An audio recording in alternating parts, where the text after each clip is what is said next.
So Jeffrey, Tabs just said about how you came to the project, but what made you say yes when they asked you? Oh, I had a feeling this would come about somehow because back in the early 90s, I was living in San Francisco, and I was going through all the records in a thrift shop looking for, cheap records to buy, and I found one of Tab's albums. And I remember... Yeah, 25 cents.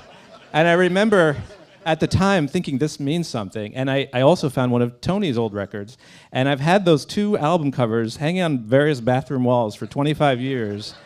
And then reading Tab's book about 10 years ago or so, getting to know him through reading the book, and then getting to know Allan and Tab making the Divine film, it all just sort of cosmically came together. And in fact, Tab's birthday is July 11th, which is also the birthday of Jack Wrangler, who I made a film about, and also Vito Russo. So this is in the stars.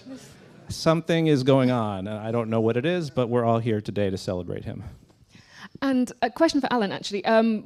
Was it hard to get the financing together to do this kind of... Because this is not a story that you get to see at all, which I think is why it makes it so special. Right. So just, was it crowdfunded or... Well, first of all, financing is never easy to raise when you're doing a movie. And it was a 6-year journey. And actually, our co-producer...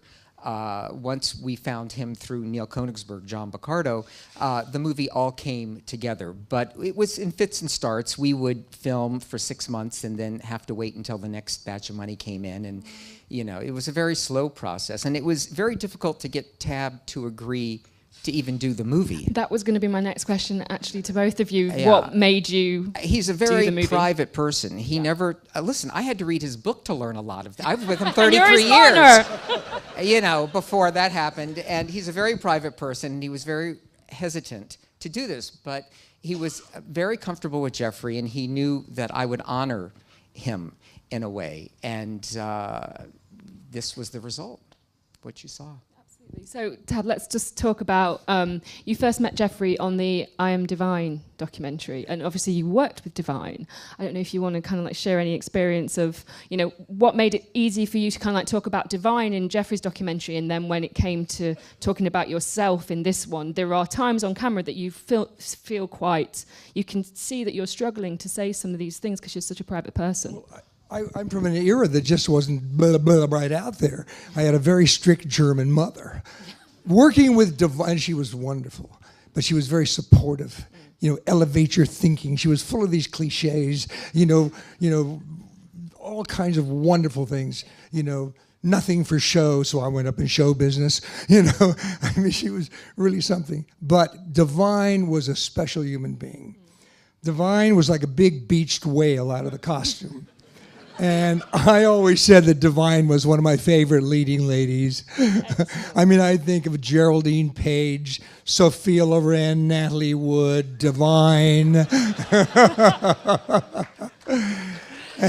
I've got to tell you, it was really, really difficult. So it was wonderful when Jeffrey, when we were able to do something in his documentary on Divine. And I have to say that all those wonderful stills and all that wonderful memorabilia that Allan collected for years, I used to say, why the hell are you collecting that? I never collected a thing of myself. He got all of that stuff together for this, and I was impressed. I do want to say one thing. When I met Tab, he didn't have a still of himself. He had given his gold record away. He kept nothing. He just wasn't interested in his past. And I, like Tab said, I had to recollect all of this. But I think that's why he ended up the way he did, he never bought into the fame when he got it, and then when it passed him by, he never had a yearning to hold on to it. He just went on to other things with the horses and just lived a very nice life and didn't, let Hollywood destroy him in any way. Yeah, right. All I have to say is, as we speak, my mare, who is now a star, Harlow, is due to foal at any minute.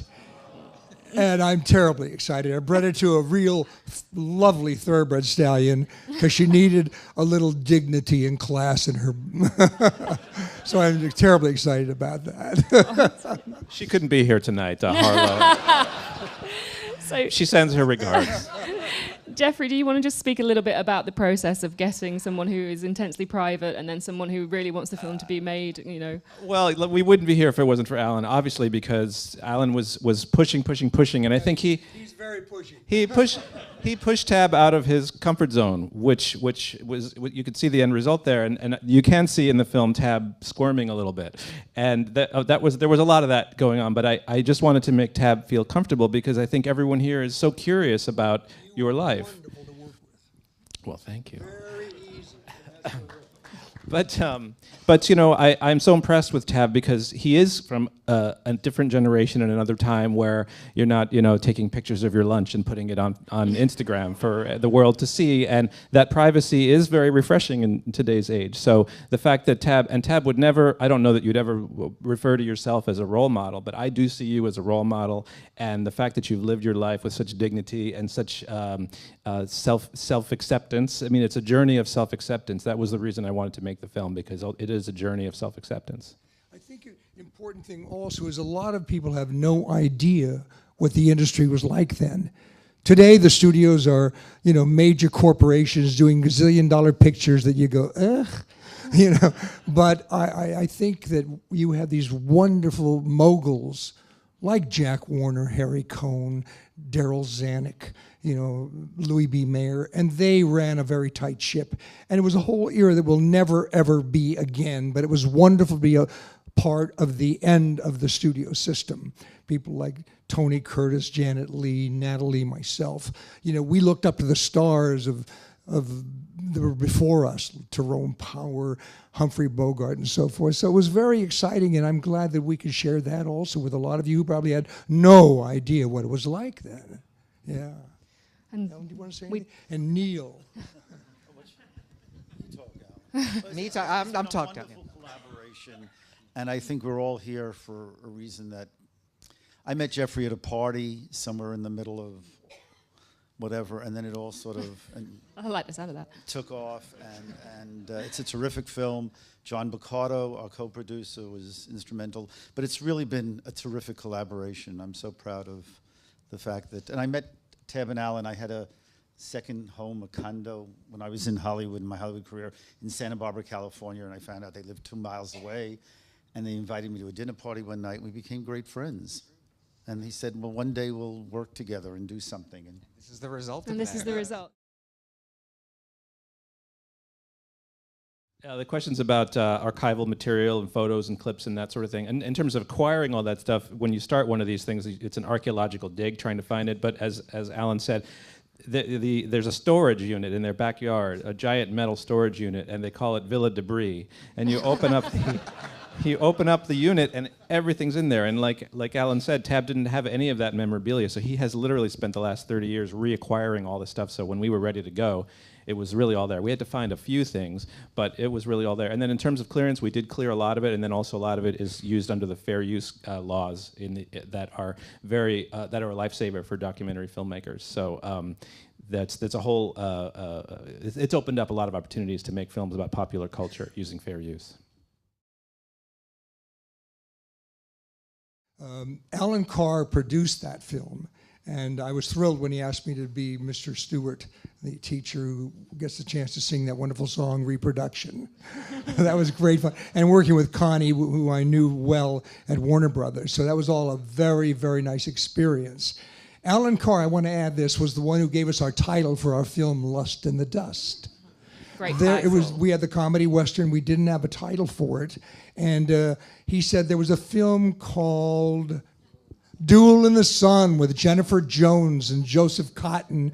And jokingly, they all used to refer to it as Lust in the Dust. And he said, I think you should call the film Lust in the Dust. And we snapped it up immediately. No, but Michelle was the best. And that film was funny because it was released and it was kind of, ugh.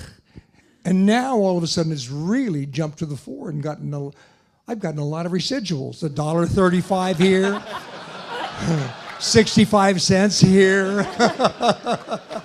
Excellent.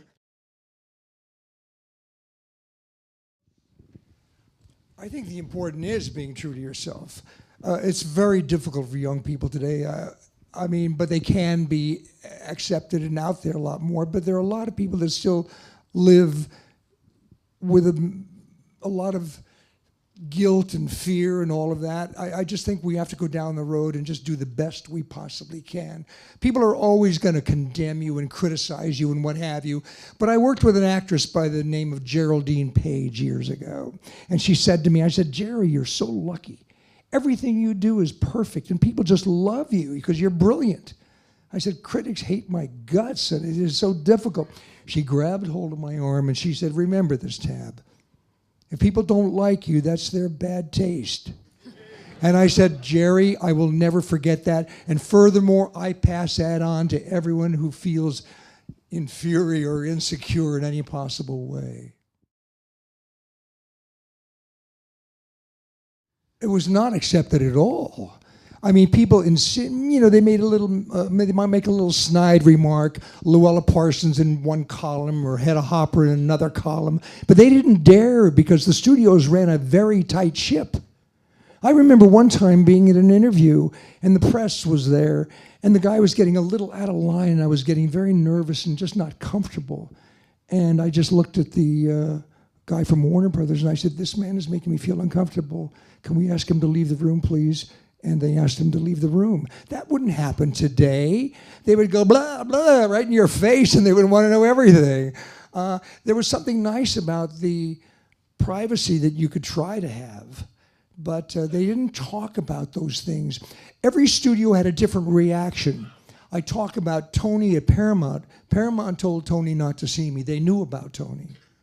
Jack Warner, whether they knew about me or not, they never said a word out of line, which surprised me.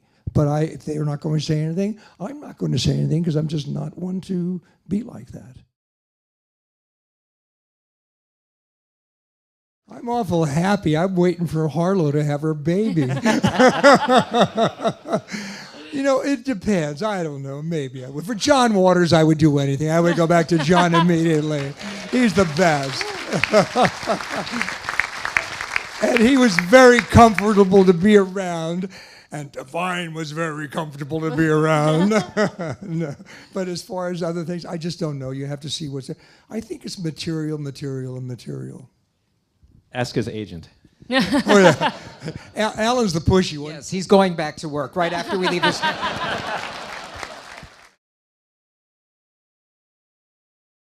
See, to me, that was not a Hollywood film. It was a John Waters film. And I had no feelings about it other than the fact that I loved the material. I was crazy about John. I was crazy about Divine. And I wanted to be a part of that. I think we can have I've had a lot of fears about things in my life. Everyone has that. And I just figured take the plunge.